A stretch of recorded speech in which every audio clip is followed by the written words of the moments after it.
said she'd come early. We're doing a whole social distancing thing, but we're doing this in my home. So just to give you an overview of sort of how I know Janice, she came to a breathwork course that I ran, I think it was autumn of last year. And we did some tests with everybody as we do in all the breathwork courses. What I found was she was actually the fittest one in the room. Now, I mean, by far the fittest one in the room. And the thing was that at lunchtime, she told me that she had been given a diagnosis of cancer, and they had said that she had a year to live. And we're well past that year at this point in time. And when somebody tells me a story like that, I want to know how you do it. You know, I'm into fitness, strength, everything about having a good, long, healthy life. And if somebody has managed to come through cancer and come, not saying come out the other side, but actually came through it with it, and I think attitude's massive in this. And Janice has a fantastic attitude. So I'm going to give it over to her. So I'm just going to ask her just about her story, basically. So tell me your story. Yeah. Okay. So it's actually it was 2009, and I began in the shower one day. I felt a wee hard lump in my armpit, and I wasn't worried about it or anything because I didn't think it would be anything significant, because I was very naive and didn't realise that cancer could travel into glands and things. I mean, I was quite really didn't have a clue, but decided to go to the doctor and left it a few months, and she said she would refer me to the breast clinic, but she hadn't found any tumours or anything, so I still wasn't that bothered. At the end of November 2009, I went up to the breast clinic, had a mammogram. It was quite scary because the consultant actually marked 3 big X's on my breast and under my arm, so I knew there was something there he was concerned about. No, he just did it, and then you go back out into the waiting room and you just wait.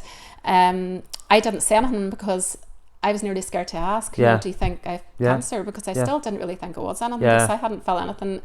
So when I went into the waiting room, was sent in and then had biopsies, which is really painful actually for anybody going through that. It is very sore. They took biopsies of the 3 areas and then under the arm, and then the day went on a long time, and I knew everybody was coming and going, and I was there right from the morning to about 4 o'clock. And nobody told you anything? No, blood results all came back. I was waiting for blood results. They came back. I was called in, and they asked me to bring my husband in with me, so I kind of knew then. So he just said, and to be honest, in my head I thought, well, if it's anything, it's just a small thing and it's going to be taken away and that's it, over with. And but he said to me that I had breast cancer and it spread into the lymph nodes in the armpit. They didn't know how many were involved, but that one certainly was. I had felt there were 3 small tumours in the breast, and I would have to go in 10 days, have a mastectomy. Now at that point, an old gland's removed from the left arm. At that point, I kind of switched off and just could see the lips move, and it was like I was like out of the room looking down on it, and I didn't really take anything in after that. All I knew was I had to go in and have a mastectomy. And to be honest, you know, you go up to hospital feeling happy. I wasn't even worried in the slightest, and you come back and suddenly your life's changed. You're like faced with this, you know, nearly like a sentence, you know, and you come home, and I even remember driving past the cemetery in Callipackie on the way home and looking at it and feeling scared, you know. But to be honest, straight away, you know, I do have a really strong faith in God, and straight away we called in at the church on the way past and got prayer straight away, and I did feel even so much better after that. And you know, it was hard telling the kids and telling family and all the rest, but I just wasn't expecting to hear that sort of news. But I did then. I just began to kind of read and pray and get covered in prayer, and then I began to feel so much better, so much more confident, and wasn't really scared. But my kids were 4, 8 and 12 at the time, so they were very young. And we told them, and they were fine. The 12-year-old understood it a bit more, but they were all grand, you know. And went in then and had the operation. Then I had to have chemotherapy. It started. Well, actually, after that, then I had the operation, and they found another tumour. So there were 4 tumours. But then after that, in between that and chemo, I actually found another tumour on the site that they hadn't found. But I actually was lying in bed and just felt this urge to reach down, and I hadn't touched, you know, where the operation had been, and I didn't do anything. Next morning I woke up with the same urge and I just touched right on it, and it was like I felt like a grain of rice, and went back and they said it was another one. So there were 5 tumours altogether, but they were all very small. So I had the operation, I had all my glands removed, but it was only in the one that I had found. And just really, that was basically that part of it. I just decided to put my faith in God. I started then, to be honest, I did the wrong thing. I started like most people do. Well, I think most people would do. I started to look up Google for statistics, survival rates, all this stuff. But then I started to scare myself. But everybody's different. You know, everybody is different, and it's a different diagnosis, and they have a different, you know, there's so many different types. And you can't base it. I then realised, you know, I'm not going to base how long I've got to live on statistics. You know, nobody can tell you. I look at the statistics, and if it's 99% are going to pass for this, well, there's 1% has to survive. That's right, and who's to say you're not that 1%? So, well, I must say the statistics weren't very good for what then I just thought, well, my hands aren't in the hands of an oncologist. You know, I just believe that we all have our time, but my time is really in God's hands. He decides when I go, not an oncologist. So that's the way I began to think. But also, instead of then researching statistics, I decided to research how to get better, to research into foods. Isn't that so much better? That heal, and into pure products that can damage you, and products that can heal. So I began to eat healthier. The first thing we actually did, well, I used to eat loads of microwave meals because I used to work in the ambulance service, and we were eating microwavable plastic containers all the time. I was eating those, so that actually really put a real kind of sickening feeling on me, and I thought, I am not going to do that anymore, and I threw out my microwave straight away. So I don't use my microwave, I don't use plastic, and as little as possible. There's so much of it about, it's hard to avoid. But I don't cook in plastic anymore. Cook in Pyrex or, you know, cast iron, these sort of things. So I started to make changes. Then I started to look into beauty products, and then I began to make my own deodorants. Because deodorant with breast cancer is a really big thing. There's like toxic chemicals like parabens and aluminiums in deodorants, which can cause breast cancer. The crazy thing, I've read all those surveys, and I've read all those things, and the crazy thing is they're still producing them. They're still, they do still produce them. And you know, when you go to a shop and you just get a deodorant, you just don't. Nobody thinks. Nobody thinks about it, and it's the same thing with plastics. So much plastics we have in our life. But they're very toxic. They're all toxic. And it's not even just the chemicals. It's, you have to think of how does the deodorant do its job? It's blocking the sweat glands. It's stopping you sweating. But our natural, we should be sweating because that lets your toxins out. So when you use a deodorant, you're blocking all that inside your sweat glands. So you're actually building up toxins inside. So I started to make those, but I made those for maybe 6 or 7 years, and just for myself. And then a friend said to me, you know, you should start to sell those at wee fairs and things. So she booked me unknowingly to me into a wee fair, a wee Christmas fair, and so I got them like better packaging and things for them, because I just used to make a wee paste up and put it in a jar and just use it.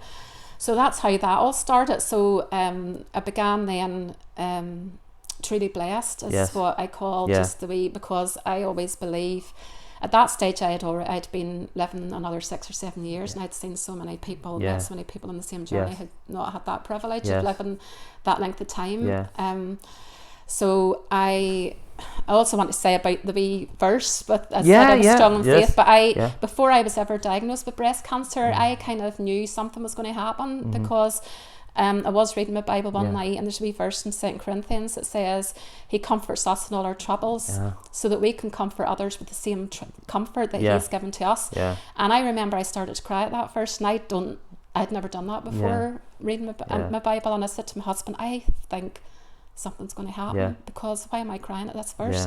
And it was the following year that I had the breast cancer diagnosis. Now then, starting up the Be Truly Blessed business, I never ever in my life ever thought, I mean, I wasn't even into beauty products. I hardly ever used a moisturizer or anything before that, and it was just something that progressed, you know, and through that, then that began to open doors where women who were going through breast cancer, or women maybe who had mothers or daughters or family or friends going through breast cancer, began to come to me to buy deodorants, and then that then opened that door to talking to those women, and they were able to share fears, because when you're going through something like cancer, it's nearly not mentioned in the house, because you don't want to worry your family and friends, and somebody else who's been through it.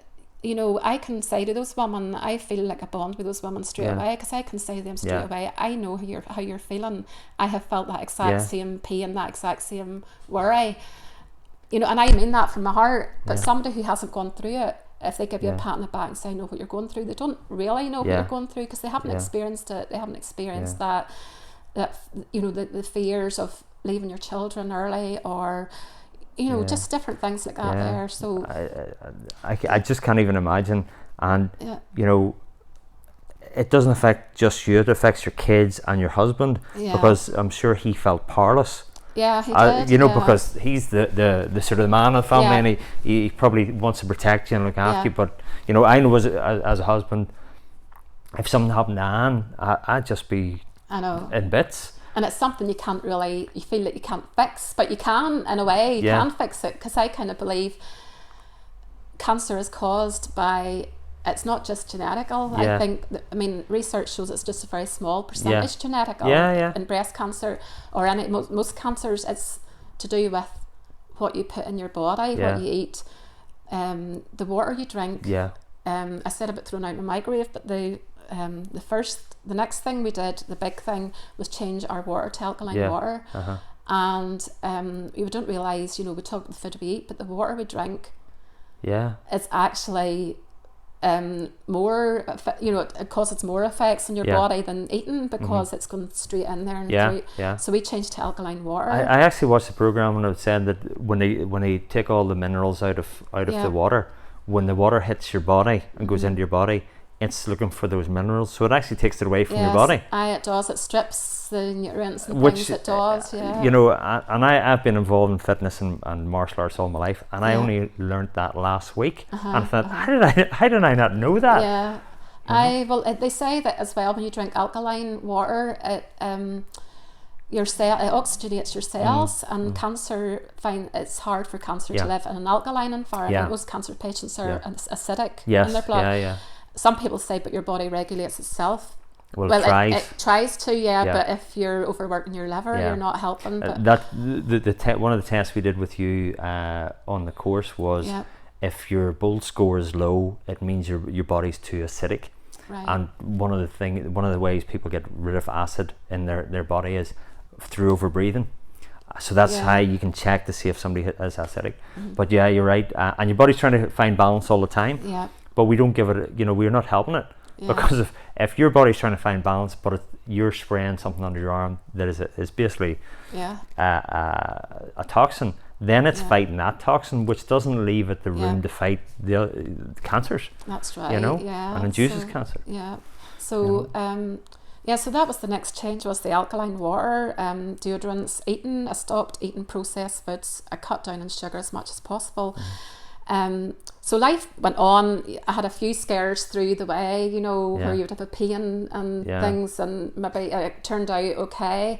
But the girls were getting older, and I was just so thankful every day for every minute. I mean, you do take things for granted sometimes, but my diet did begin to slip really in the last couple of years. Things were going really good with the Truly Blessed. I was starting to do more wee events, as in wee fairs, and telling my story to others. And then I got all my products cosmetically assessed, which I didn't realise you had to do to sell them, because I was selling them kind of supposed illegally in a way, because I had no idea until somebody came to me and said, do you have these assessed? And so I got them assessed, and then I was beginning to sell to wee farm shops.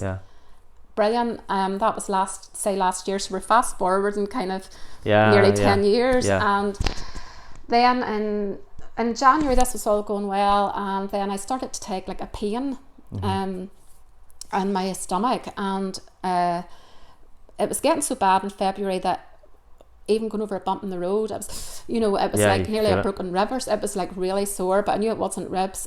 So I went to doctor and call, because I don't like to annoy the doctor Yeah. either. I went to doctor and call. He told me I had broken ribs or something. Wow. Seemingly you can break your ribs in bed. I don't know. I don't know what you were at, but I knew it wasn't, because I said, no, I don't think it's my ribs. So we come out and he gave me a lot of painkillers, anti-sickness, and I'm not into tablets really. But the pain was so bad, to hiccup was sore, that I ended up then, I took the tablets, but about a couple hours after I took them, I brought them up straight away. I was sick. And I come out and my daughter says to me, Mum, oh my word, you look like pure yellow. And I said, Lindsay, I was sick. I think those tablets, I'm not good with tablets. Yeah. So I rang the doctor then, and went to the doctor. So he said, it's your gallbladder. And I could feel like it really hard, you know, in the minute where your gallbladder would be. It was very hard, very swollen. Lying in bed, I couldn't lie on my side, couldn't lie on my tummy, lying on my back was sore. I just felt it was all inflamed and sore in there. So he said it was gallbladder, but he sent me to Casualty anyway. So I went up to Casualty. They said it was gallbladder. They did liver function tests actually, and nothing was coming up. So I asked, can you not give me a wee scan? They said no, they can only give us scans in an emergency. So I let it go a while, but I still was, with my history, I was a bit worried, and I didn't want to worry about something, because I've learned over the years not to worry about things, and I just lived life as normal. And to be honest, I could honestly say the last 10 years of my life, 11 years, have nearly been the happiest, even though I've been going through cancer, because it's been such an adventure with starting up a business that I never thought I would do, and that would never have happened. It gives you perspective as well. Yeah. You know, if you think your life's coming to an end, every day's a bonus, and you know, you just enjoy it as best you can, you know. Yeah, definitely. And even doing things like this, I would never have done anything like this, or talking in front of people. Oh my word, the first time I did it, I cried the whole way through it, scared, you know, I thought I wasn't going to be able to finish it. But as time goes on, you get more confident, and, you know, I got the strength to do it. Yeah. But, so anyway, then it went on a wee while, and I thought, no, I have to go. I took myself up to Casualty again myself. They said, no, it's definitely gallstones. So I rang the doctor and said, look, can I go please for a scan or something? Because this isn't going away. I mean, there has to be something to do to fix it. So he sent me for an ultrasound scan. So it would have been March time then at this stage.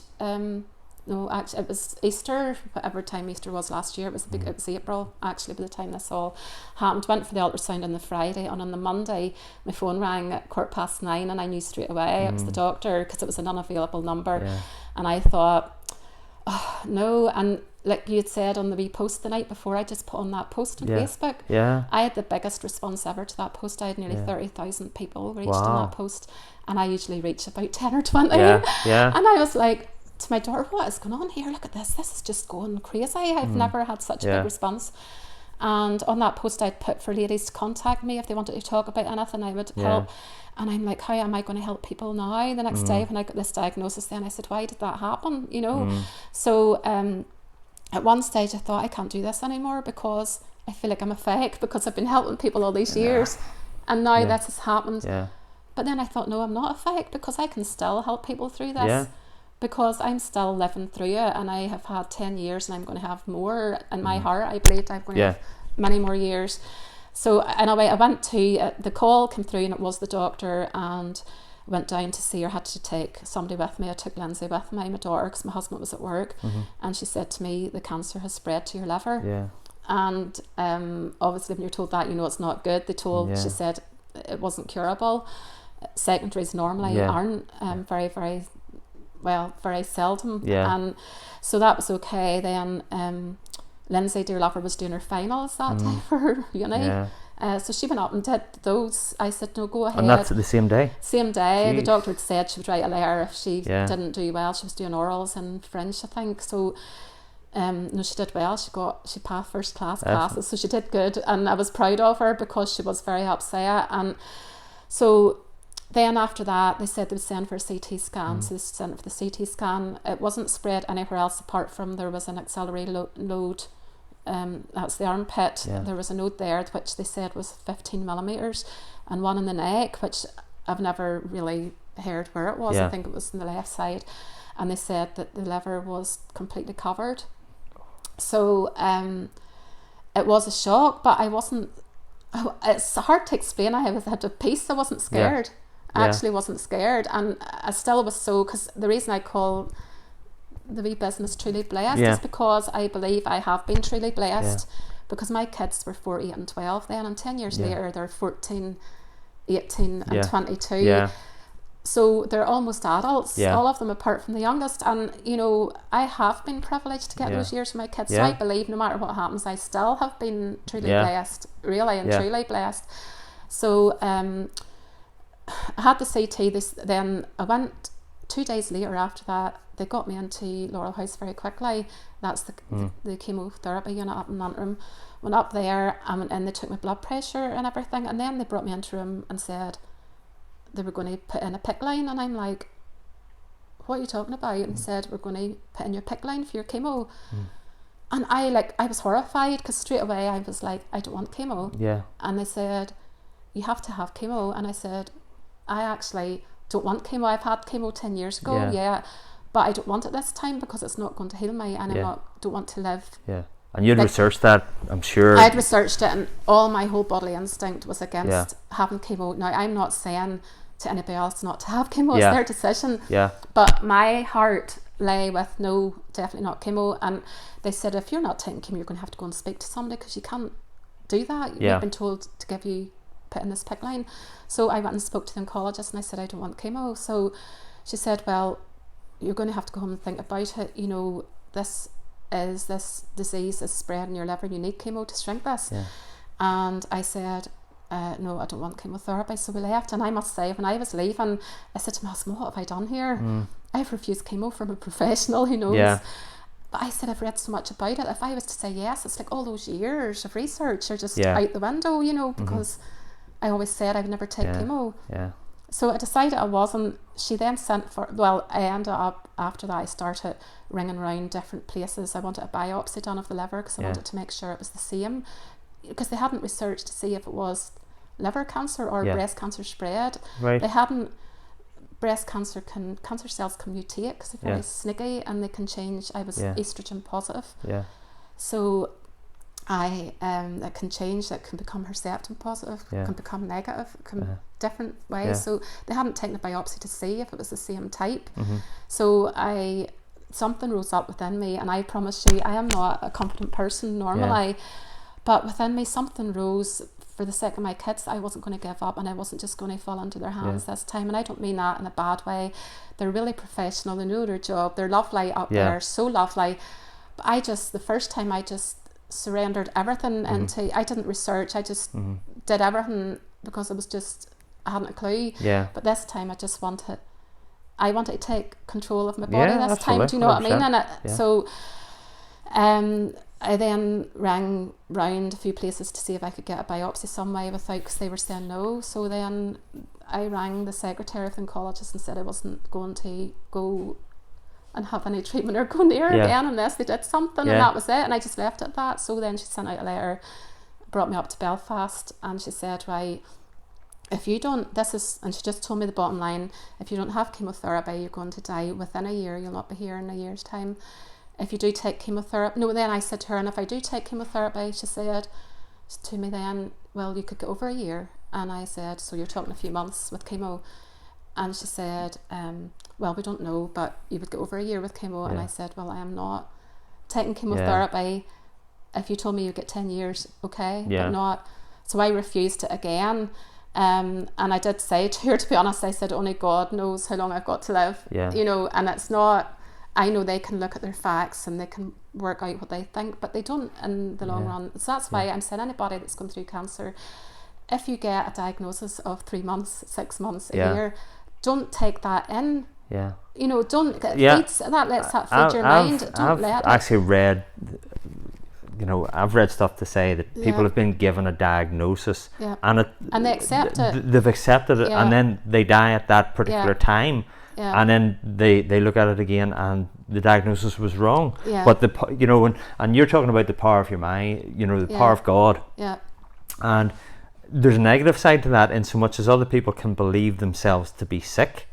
the way Yes, you yes, have belief yeah. in a higher power to make you well. Yeah. They have a belief in the doctor, because he's got a white coat on, that Yeah. if he says you're going to live 3 months, you're going to live 3 months. Yes, that's right. You know, and I it is. it's just so wrong, because it feeds into you, you know, and Yeah. and I was determined from that. The minute she said that, I was going to cut that off straight away, and I just said, I'm sorry, I'm not, but you're not God. You don't Yeah. know how long I've Yeah. got to live, and I just left it that. And she said to me then they had this targeted therapy drug which wasn't available in the health service. They'd Yeah. have to apply for funding, but it's a lower kind of, it's not as strong as chemo. Yeah. It's but she said it takes a few months to kick in, Yeah. and if it didn't kick in, then your liver's going to go off, because your liver's not good. Yeah. And you'll have to go on chemo. And Yeah. I just looked at her and kind of just smiled. But so the drug, it took a wee while to come through, but anyway, in the meantime, since the April, I decided to cut out all dairy. Yeah. Because there is estrogen in dairy. Yeah. And because the cancer was estrogen fed, Yeah. I thought, I'm not putting that in, because there's a thing Yeah. called IGF-1 in dairy, which is an insulin growth factor. Right. It's in cow's milk, and if a cow's pregnant most of the year, Yeah. something like 300 days, Wow. the estrogen, I can't even remember if it's like 30 times the estrogen in a cow when it's pregnant, then it's normal. And at normal, estrogen in a cow is like something like 30 times more a human. Yeah. So you're putting loads of estrogen in your body. So I decided to cut out dairy. I cut out all meat.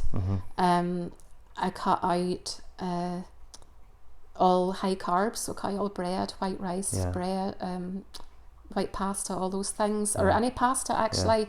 Even don't even really eat wheat pasta. Yeah. I've cut out wheat as well. So the diet was pretty hard. Yeah, I'm sure it was. But you know, the inflammation, they had told me your inflammation is meant to be between something like 4 and 8. And my blood tests when I was ill with the pain said that my inflammation was at 40. Within 3 weeks, my pain disappeared when I started the diet. I Yeah. had no pain. All my joints, I had arthritis here. Yeah. And on my ankle and my shoulder, because it even showed up on scans. I couldn't do that before. I couldn't light a lighter to light Yeah. the fire, and Yeah. I couldn't do that ever. I've no pains here at all Yeah. now. It's all gone. It's all gone. All that inflammation went down to 8 within 3 weeks. The next blood test.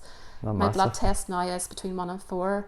I have no inflammation signs, you know, of Yeah. over-inflammation in Yeah. my body at all. And that's with going on a low-carb diet, glucose, low GI, all that. It's just... Yeah. So I did that straight away in April. I cut out and went on to a really strict diet. I had a Christmas dinner. It was my treat. Yeah. My birthday, I ate all the things that I miss Yeah. as well there in June. And that's probably about it. I have a wee bit of tuna now and again. Yeah. I have cheated on a Sunday sometimes and had a wee bit of chicken with dinner, but Yeah. organic. Yeah. But apart from that, I've been really, really strict. Yeah. It's paid with my dividends. diet, and So it does make a huge difference. They had said you had a year to live. Yeah. Now, obviously, they said it. Oh, yes, Doesn't mean to yeah. say it's going to be the case. But how long ago was that? Right, so that was, well, it was April a year ago this year. So it was April 2019 that I was diagnosed on the ultrasound. Then the scan was at the end of April. So it had been the beginning of May. She told Yeah. me that. Again, I just thought, I'm not letting fear in, because Yeah. fear is another feeder. There's Yeah, so many absolutely. things can feed Yeah. cancer, and stress and fear can really make it And grow. I think stress and fear are the two things that kill your immune system, and your immune system That's is what right, you yeah, need. that's the reason, You know, yeah. you need a strong. Your immune system has to be in point, because it's got a lot of work to do. Yeah, You I know. know. Well, I had the blood tests started to show then the inflammation was coming down then in September, so that would have been just before your class. I had a CT scan. Now this is really before the other tablet was kicking in. Now she said it would take a few months. It was well into June before I started it. Yeah. I had the scan at the beginning of September, so you're talking July, August, Yeah. the 2 months, and it showed that the cancer had shrunk in the liver, and there's like, they call it spotting, there's like Yeah. spots. Yeah. So the spots had shrunk. The axillary lymph node had shrunk by half, or more than half. It was 15 mils, 10 by 15 mils had gone down to 6 mils. Yeah. And the neck one isn't mentioned anymore. Yeah. It's not Yeah. showing up. And what is So, it? well, they were just I was going to say, what are the doctors going to say about that? She didn't actually say an awful lot. She just sort of said with really good news. Now, no, it wasn't actually her, the first scan. It was a different doctor. So he wasn't really totally aware. I'm sure he probably knew I refused chemo and all the rest. But he just said, that's a very good result. We'll just keep you on this wee tablet. But I just, sometimes you feel like saying and then think it's not, no point. So they don't go into diet there because, I mean, again, I say they're brilliant up there. But I remember they sent out the nurse to me at least 3 times, saying to me that I needed to go see a dietitian because my diet was bad. I was losing weight and I need to have a treat now. She even said, you need a treat now again. You have a wee bun, or a bar of chocolate. And I'm like horrified because, you know, I think, no, I don't, because I don't miss it. I eat like really dark chocolate, so I enjoy that. But I was never a dessert person, so that was good. I suppose, but I just never liked buns or cake. Loved chocolate, but just cut it out. And so that was September. Then I had another scan after your class. Your class, now I must say, was good too. It started me then. I do breathe in the morning. I was just saying earlier, I get. I'm sure you breathe all day, but I know. But in the morning before I get up, I take deep breaths. I do, and I do the breathing. And I just, before I go to bed, I just say, I thank God for another day, because every day is a gift. Yeah, absolutely. Before I go to bed at night, before I go to sleep, it's like nearly this routine now. I just say thank you that day went past. We know nothing terrible happened and everything is good. And again, I do my breathing before I go to sleep, and it is relaxing. It definitely relaxes and sets you off for the day, and then sets you off for a good sleep at night. Then January I had another scan, shrank again, but again they didn't mention the auxiliary node, so it was below the recorded kind of so the liver had the spots had shrank again a bit. So I don't know. I believe it's the diet and also the supplements and things that I'm taking, and the alkaline water and prayer, especially the faith. I do have a group of really good prayer warriors, we call them, and they pray every Monday and Thursday night for me. Anything that I need, if I'm going for an appointment or if I'm going for anything, or if anything's worrying, they pray for me, and it's great. They pray at the same time. So we call it like arrows of 1 o'clock, and they all shoot their arrows at 10 o'clock every Monday and Thursday night. And it does make a big difference. Bringing a group of friends, they have been going faithfully and steadily for the last 16 months without fail. You know, and I can really depend on them for anything. So so it's really important. So, and to stay positive is really important, not to have that fear. I have absolutely no fear of dying at all, which I suppose is a biggie, because most people, when they're faced with something like that, you do have the fear of dying and leaving people behind. Absolutely. I'm just sad, because I think if anything happens, I don't want my children to be left without a mum. That is my biggest sadness, and my family, my husband, my mum, my own mum, my brothers. I don't want them to be hurt. But for me, I am actually quite excited to go to heaven. I mean, honestly, I am, and I'm not just saying it. I really just, I'm quite excited for that day, because that's forever and ever. So. It's going to be amazing. Not just yet. Not just that's what I say, but not just yet. And I go, please, not just yet. I just want my 70 or 80 years, my designated time, and in my heart, I believe I will. Because I feel healthier than I have felt in years. I mean, I could climb a mountain now near my daughter, and I go hiking sometimes. We go down to Browns Bay, and I'm fitter climbing hills than all that I ever was, and things like that. So I had the next scan in January, and everything has shrank again.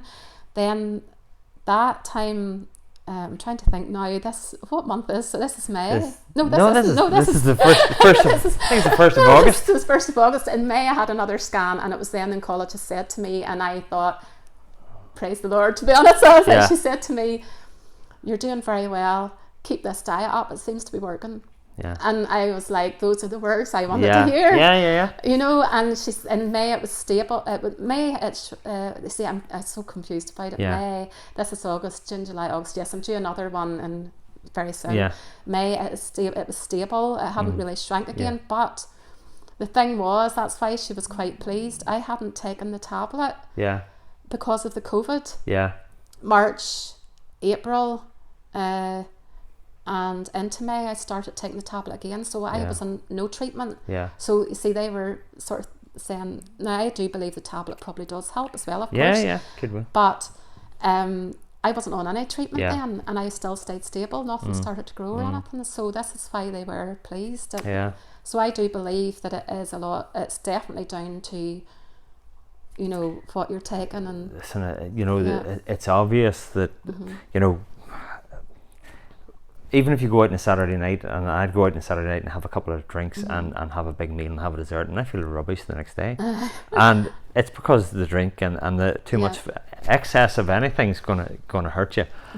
So the fact that you're looking after your diet, and I know a lot of people who are, you know, older than us, in their 70s and their 80s, and they're in great shape, and you ask them, why are you in great shape? Well, I stay fit and I eat right. And I have a mentor, an Italian, one of my coaches, CK Spartaco Bertoletti, and if we go out for we go to a function in Italy or Israel or somewhere else, and they would give us a big meal, but the following day he'll eat very light, because he knows that he has to make up for the fact that he took a big meal the night before. You know, so he looks after his weight, and it really does pay dividends. It definitely does. And I don't think I ever would have the willpower. I was never into diets. I had no, if I tried to start a diet, I would have gone the opposite way and eat more, you know, because I seemed to crave more. But because I had something to fight for, you know, I wasn't going to give up. That's my motivation. So that's why I keep sticking to this. And it has been hard at times. Yeah, I'm sure it has. What am I going to eat tonight? You know, but as time goes on, I find new recipes and new different things to eat, and like I said, research into foods that are good for killing breast cancer cells, you know, like turmeric and flaxseed. So tell us a few, sure. So, you know, if the camera's still working, I don't know whether it is or not, but and I'm actually going to go and check to see that it's still working, because I heard a wee click from it. But you talk away and tell them what are all the cancer killing things. Well, first of all, I was told that the cancer was estrogen fed, so So I began to look into foods which were bad for estrogen. So obviously dairy and anything like that contains estrogen, like milk and cheese. And cheese is my biggie. I had to start and cut out things like that. Flaxseed contains estrogen, but it's a phytoestrogen, so it's good to take. So they say you should take 2 spoonfuls of that at least every day. So I'd have that in the morning, and I have lots of nuts in the morning. Now people might think this is quite boring, but this is my favourite actually. So I would have to me it's I love nuts, so I would have different walnuts. Are very good at fighting breast cancer. They're proven to kill breast cancer cells. I would eat nuts, a mixture of flaxseed, macadamia. Brazil nuts contain selenium. 3 Brazil nuts contain enough selenium for the whole day, your daily dose. I have my flaxseed, I eat a 100% dark chocolate with them, and it makes it nice and tasty. I start off the day actually with a glass of lemon water to help detoxify the liver. Now if you saw all the supplements I take, I actually I have the wee boxes you get with it. They're all totally full, they could hardly close. But I would have really important, I think, for anybody going through cancer is vitamin D3 with K2, not just because it helps that one absorb the nutrients. Turmeric is really, really good. I take what else do I take? So I'm trying to think now. I eat lots of dulse. Iodine is really good. I didn't have any bread whatsoever until just the last couple of months. I discovered a bread that you can get. I get it in Asda, but it's a low carb bread. So it's only got it's a pita bread, and it's only got 8 grams of carbs in it. And no hardly any sugar. And what I do, it's a pita bread, I slice it. So you've got 4 grams in each bit. And then I was talking to a nutritionist lately who said that goat's cheese is actually okay to eat in small portions. You still have the estrogen, but not as much. But it doesn't have the IGF-1, which is actually found in breast cancer cells, which feeds breast cancer. So I would have a little bit of goat's cheese now and again on this pita bread with my tomato, and I eat lots of garlic. I have garlic every day. I would eat a full bulb of garlic every day. I would eat at least a thumb size piece of ginger every day. Well, garlic? I put garlic in nearly all my cooking, but you see the wee pizza, I would chop it on. It's nearly raw, you eat it really, and I put it on probably at least half a bulb in it. and I put it in that. I put the ginger in that, and I also have like, I always say this wrong. My daughter always corrects me because she speaks Spanish. Jalapenos. Yes. Yeah. Put those on, and put a wee bit of tuna on sometimes. Sometimes just put on peppers and vegetables, and a wee bit of. I buy mayonnaise. It's a special mayonnaise. It's just made with avocado, apple cider vinegar, and 1 free range egg yolk, and that's all that's in it. It's very nice. Avocados are really good for you. And I put the mayo, a wee bit of mayo on it, and that's really it, and it's lovely. So that's one of my new wee recipes. But mostly, if I'm making chili con carne for the family, I make myself the chili sin carne. That's probably not the right pronouncing, with no meat. So I just make the same thing, only add more vegetables in mine. Chili con carne is a very, very healthy dish because you've got your cumin, which is found in turmeric. You've got your cumin, your garlic, your ginger, your oh my goodness, there's so many different spices in it that are so good for your chili, and you know, there's cocoa powder in it. I would take cacao powder, which is good for you as well. So all that there's in your chili. I would sometimes make bolognese and do it again without the meat.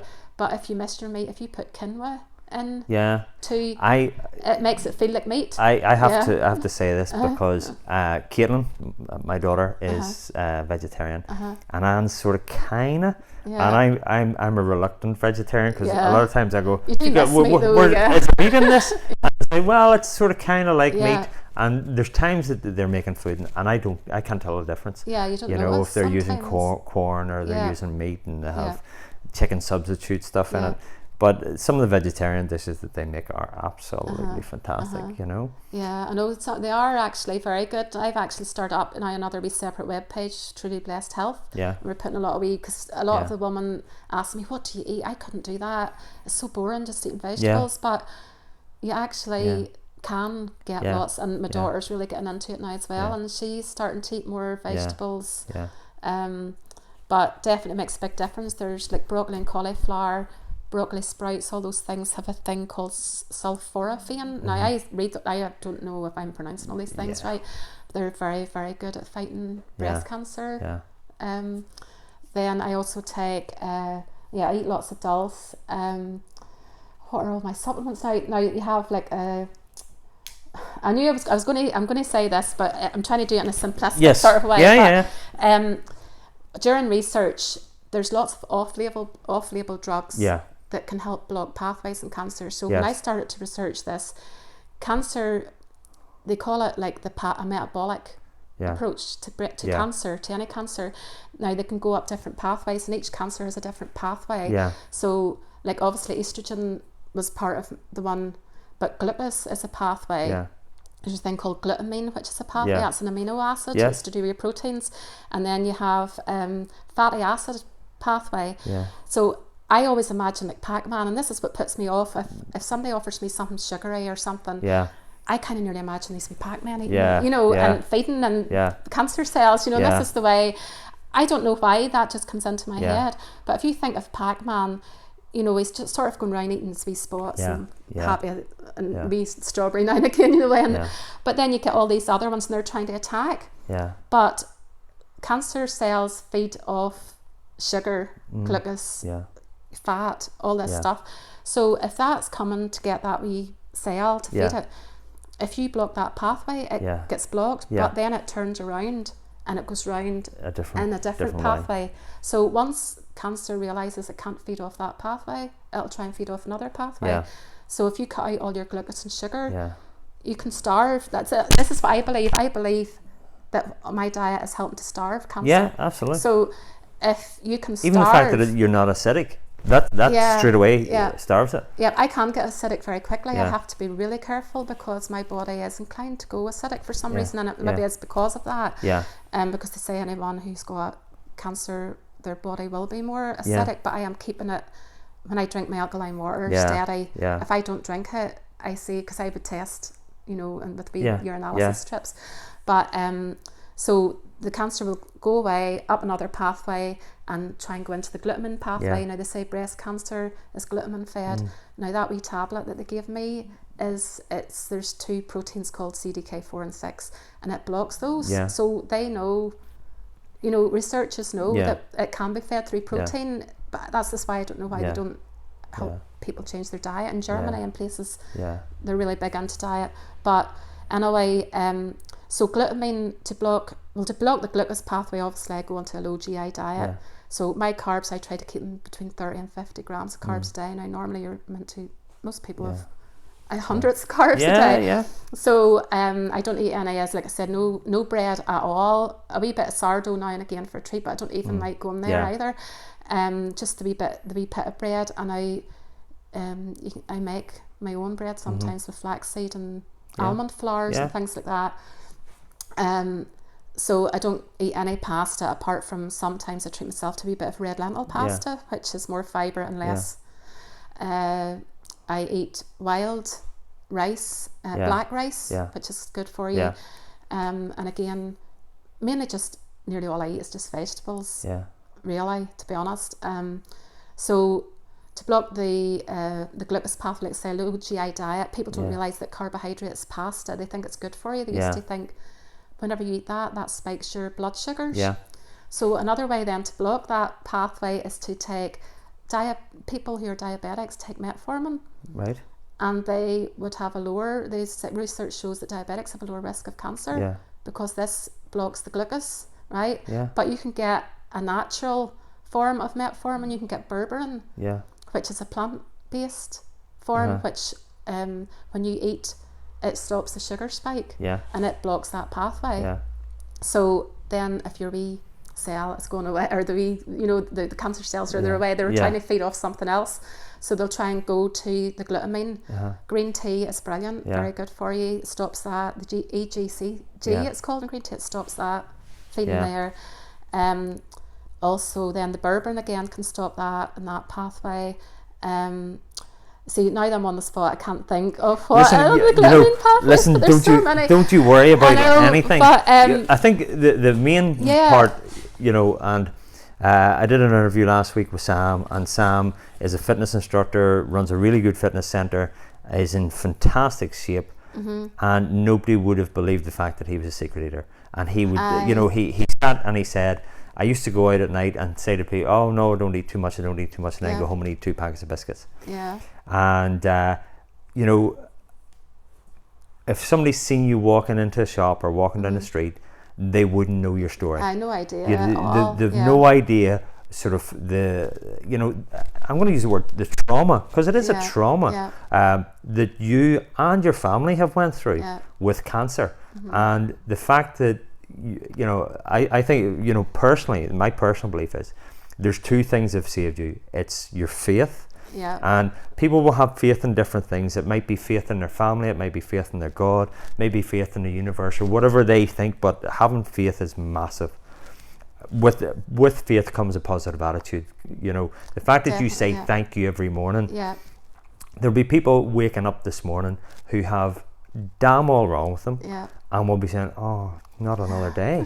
And people do grow into that sort of personalities kind of nearly like that. It's crazy to me to see that someone who's been through so much can have such a good attitude, with people who have been through so little can have such a bad attitude. I know. So that's the first thing, and I think diet is a key. Diet is the biggest. I was even going to say breathing as well. And breathing, but if you have a good diet, because you were saying about sort of all these cancers and the foods and just with the breathwork thing, they have found that most of these cancers and whatnot have become more prevalent over the last 200 years with the introduction of sugar into our diet, with processed foods, with the introduction of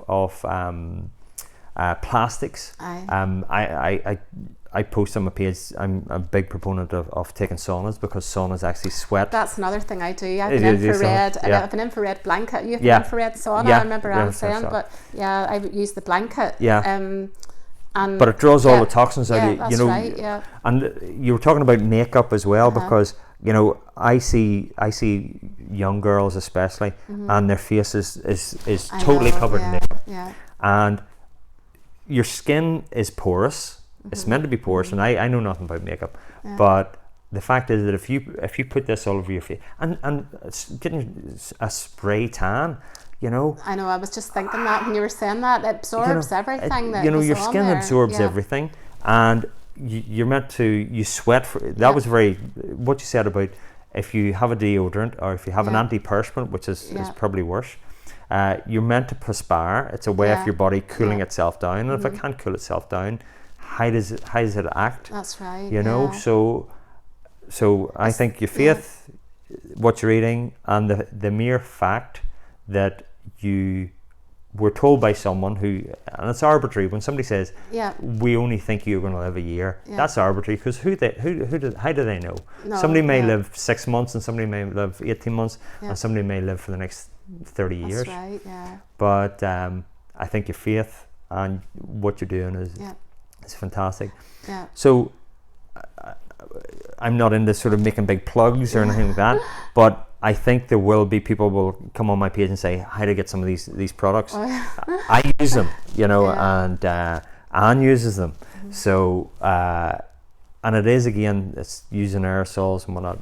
It's not only is it not good for you, it's not good for the environment either. Yeah. But so what's your page, and how do they get in touch with you? Well, it's a Facebook page. Yeah. My daughter, she has it on Instagram as well, but I actually don't go near it because I don't know how to use it. Yeah, same as me. But Facebook page, it's Truly Blessed. Yeah. So I'll put a link on the page anyway. Yeah, that would be good. Yeah. And I do sort of it's mainly the deodorants, but I do also moisturisers and different things. Yeah. And I've researched into essential oils as well. They're very important. Yeah. And so there's frankincense is something I would use a lot. I actually would put frankincense into coconut oil. Coconut oil is a superfood. I would use coconut oil and olive oil. They're my two oils that I would buy. And I would put frankincense and orange. Essential oil is actually meant to be good for fighting breast cancer as well. I would put those two into my coconut oil and I rub that in my liver every night, and the soles of my feet, because that absorbs. So I would make me moisturisers and things like that. I think I was the first. You made the first for me. One? It was an aftershave, which is really good. Oh, that's good. It has a lovely smell to it. There's a couple of different ones of those as well. So again, they're coconut oil, but I would put shea butter in those as well. And there's like patchouli and lime, more manly scents, cedarwood, things like that. And those, and really, when you think of it, you know, if you're putting on products that are soaking into your skin and they're damaging you, why not use products that will actually be good for you, make you healthier? So all you have to do, and coconut oil, I mean, I do it as a moisturiser, but I don't do this, like you say, to sell. People can buy a jar of coconut oil, and if it's essential oils, throw some in it, and it's so good for your lips, your nails, hair. You can put it in your hair. So I would do the wee moisturisers with different essential oils in it, depending on what it's for, or if anybody's preference really. I have the deodorants. There's like 7 or 8 different scents of those, depending whether they like flowery or fruity or incensey. Then we lip balms, and they have a beeswax in to help stop cold sores, and bath bombs that everybody likes, but they're healthy bath bombs. They're not like something that's going to turn the bath pink and your kids are sitting in them and dear knows walking in. So they're like Epsom salts, good for muscles, bicarbonate of soda, all these things are detoxifying and healthy. So you can have a bath bomb and be healthy too, and then they're scented with essential oils, so it's all good. And then the wee aftershave balms, and there's wee beard oils and things too. So so thanks. I wasn't expecting listen, you know, it's only because people are going to ask. And the other thing, actually, I forgot to say, while I remember, I also I'd get Hyperbaric Oxygen. I think is really, really good to fight against cancer. It's mostly MS patients go there. It oxygenates your cells. It speeds up healing in fractures and wounds and things. I've actually been invited to go and try it. Really, you should do. I go to it every week. It's something that I'm going to have to give it a go, because I'm into the breath, and I'm into and you know, if it would be good. If I went, I'd be saying, well, what kind of breathing I'm going to do, and you know, how I'm doing breath retentions. So I'd find it fascinating. Well, I actually do breathe when I'm in there. I do think of the wee class as well, and I breathe the way you said, and I think that's probably accelerating and helping even more. So you're in there for an hour and a half, I come out there feeling so energetic. So like is it a pure room? oxygen. Is it a mask? It's like, to me it looks like a submarine. It's Yeah. a round tank, Yeah. and it's got wee round thick windows in Yeah. it. So you go in, the first 15 minutes it's like a pressure chamber, Yeah. you know, where your ears pop. It's Yeah. like the deep sea divers, Yeah, you yeah. know. It's like going up in an aeroplane, really, is best to describe it. So the pressure goes up, you put on a mask then after that for a full hour. You breathe in pure oxygen, and then after, because they say when the pressure's up, it's more effect. Yeah. You know, and then the last 15 minutes you take the mask off, and well, at the minute you don't because of COVID, but you take the mask off, and then the last 15 minutes the pressure comes back down to normal. So it shows really good results for MS patients, and now they're saying cancer patients really benefit from it as well, because again it oxygenates your cells and gives you energy, and it heals. It's healing, really good for the immune system. If I go to get my bloods done up in Laurel House, I go once every month. If I don't get that, my bloods aren't as good. Right. You see, I get that oxygen therapy on a Tuesday morning, and when I go, my bloods are so much better on the Tuesday afternoon. So it's another podcast, folks. I know. So I go to ozone therapy as well. Yeah. So it's like ozone is called O3, you know, the oxygen's O2. So it's like oxygen with ozone at it. And I say it's like a steam bath. So it's that wee thing where you close the doors and your head's out the top. And that ozone is very good as well. It fights colds, flus, and also helps with cancer. I also take Cbd oil. Legally buy it. It's because actually, even if I wanted to, the one with the higher psychoactive, I can't take it because it's high in estrogen, so that would feed it. So I take one that's full spectrum, and I believe it really helps me as well. I would take that. There's another thing called it's an oil, oh my word, onion seed oil. And it's from like the Far East.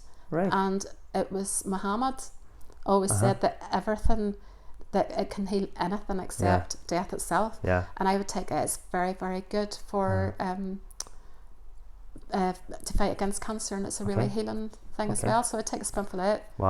And fish oils and stuff. So I'd forgotten about those. Those are quite important. I would go to those therapies, and I believe all of that combined along with the diet is helping. It's probably not just one thing. It's a combination of everything. And staying positive. I believe being positive is the biggest thing. And I actually do speak words of affirmation over myself. And if I start to get scared, you know, I will speak words of affirmation. I'll talk to myself, and I know that sounds silly, but no, not at all. You know, I even say to my body, you know, and even my liver, I would actually say, right, my liver was made to regenerate. So, you know, I ask my immune system to stay strong. You are staying strong, and I'll even quote this wee verse sometimes. It's a wee verse out the Bible. I go, I shall not die, but live, and I will declare the works of God, and I will say that verse most days. And I keep saying that to myself. And if I start to feel scared, you know, because I'm not superhuman, I do feel scared sometimes. Like, and I will put on my music, and everybody does this, obviously, you know. And I put on worship music, and I sing. No matter how down I feel, I will sing until I don't feel down anymore. And I keep singing, and I feel happy. Our house, you know, we just go about as normal. Like there's nothing wrong because.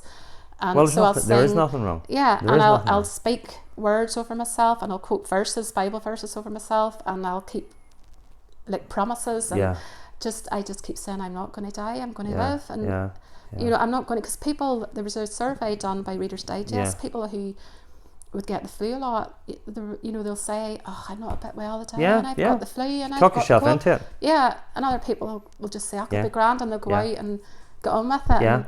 You know, I'm it does make a a firm believer you can talk yourself into stuff, and you can talk yourself out of stuff. You know, I keep saying to people, I haven't been sick for 5 years, and you know, and I haven't.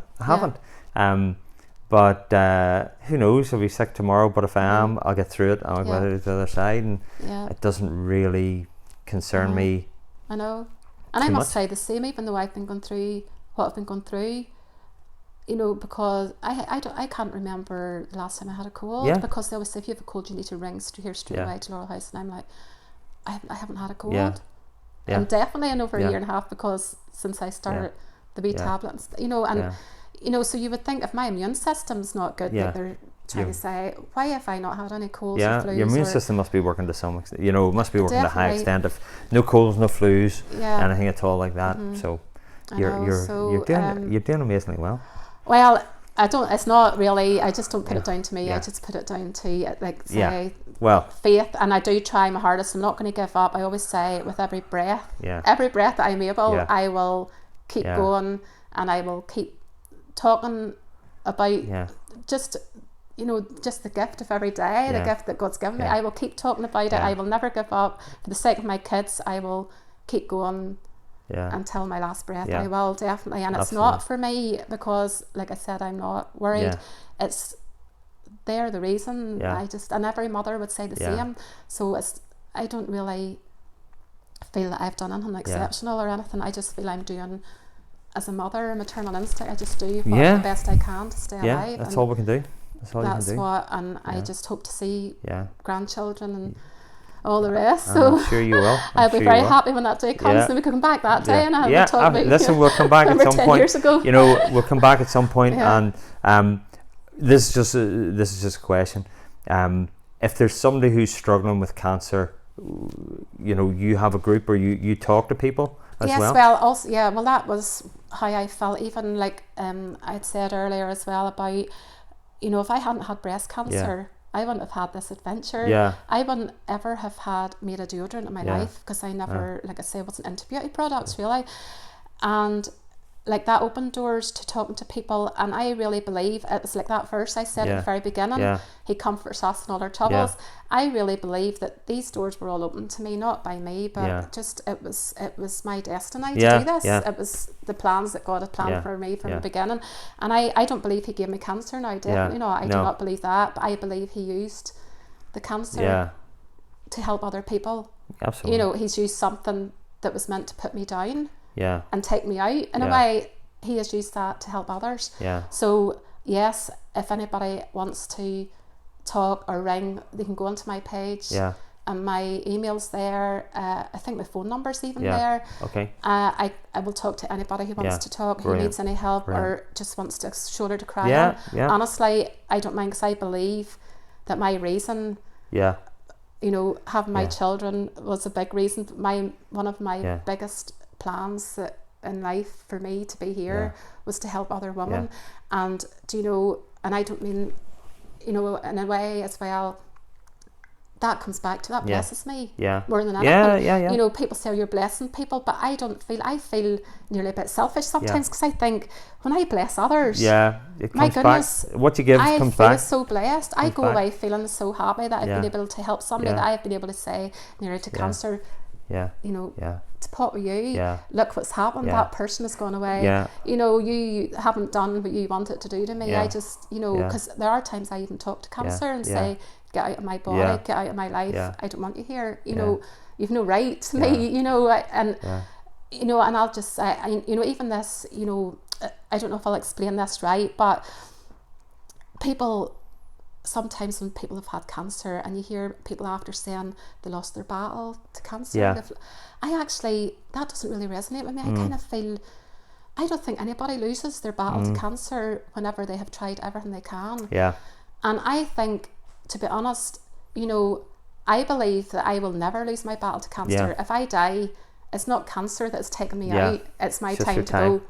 But if I do everything I can to fight this, and I already have got 11 years from my first diagnosis, cancer has not won. No way, no matter what happens, if I die tomorrow, I don't believe cancer has won. So I never ever would want anybody to say that I lost my battle to cancer, because I know I haven't. You know, I will be just, you know, that's just, my time has been over, and I'm going to be in heaven, and that's it. So, you know, I just don't think any woman who, or man or anything who's fought, or who, well, I'm talking about fighting, but who has had cancer and has tried, and you know, I don't think they've failed. No, you know, it's like definitely they've not. failed. They've never been. No, definitely they haven't not. been beaten. No, it's definitely just not. been. Definitely. You know, do you know what I mean? And I just sometimes, 100%. I don't mean that to, if anybody has said that or thinking, I don't mean that to put anybody down. No. But I just feel. You know, if you've done your best, that's all you can do. Yeah, That's all you can do. Yeah. So. Listen, I really appreciate you coming on. Thank you. You know, the page that I'm putting this on is all about breath work. But last week we had Sam on, and he talked about secret eating and about weight. And you're obviously on today. And then I've got somebody else coming in who's health and well-being and nutrition next week. And then I have a guy coming on, a guy from England, who is a counsellor. And about bereavement, about depression, and because they're all interlinked. And you know, I personally think I'm blessed. I've got a really phenomenal family that care about me and love me. I'm in good fitness and health. I have a job that I love, and I think, you know, the thing about this is we've had a conversation and it's resonated with me, and I've got a lot from it. But other people are going to watch it in an hour's time and see it, but also it's going to be on YouTube, and people might come across it in a year's time or 2 years time, and it just might speak to them, because there'll be people who watch this and they'll switch off after 5 minutes because there's nothing, you know, it doesn't resonate with them. But my God, if they get cancer or their wife gets cancer, they'll be watching it because it will resonate when it resonates. So I think I think people will see it and they'll hear it and they'll understand it. Especially anybody who's went through what you've went through will have a deep admiration as to how you've handled it and how you've went through it. You know, and just the fact that you're there for your kids, you're there for your husband, you're there for your kids. You know, you just haven't sort of saved one life; you've saved your whole family. Well, sometimes you don't realise the impact that you make. Absolutely. You know, maybe if somebody says something, maybe some people will not say anything, or you've impacted people you don't realise you have. Yeah, absolutely. But, you know, I just always think that even if one person watching here, if it helps one person, 100%, it's worth it. You know, 100%. So hopefully everybody will listen and get something out of it, and it'll be all worthwhile. It's definitely worthwhile. But thanks so much for asking. Really appreciate you coming. I really appreciate you coming, and I know sort of we changed the times and whatnot about, but I really appreciate you put yourself out and you came down and you did this. And if anybody else wants to know anything, honestly, I don't mind. If there's anything I haven't covered or they want to ask me anything, I'm happy enough Brilliant. to speak. Thank you. But thank you so much. And that's a wrap.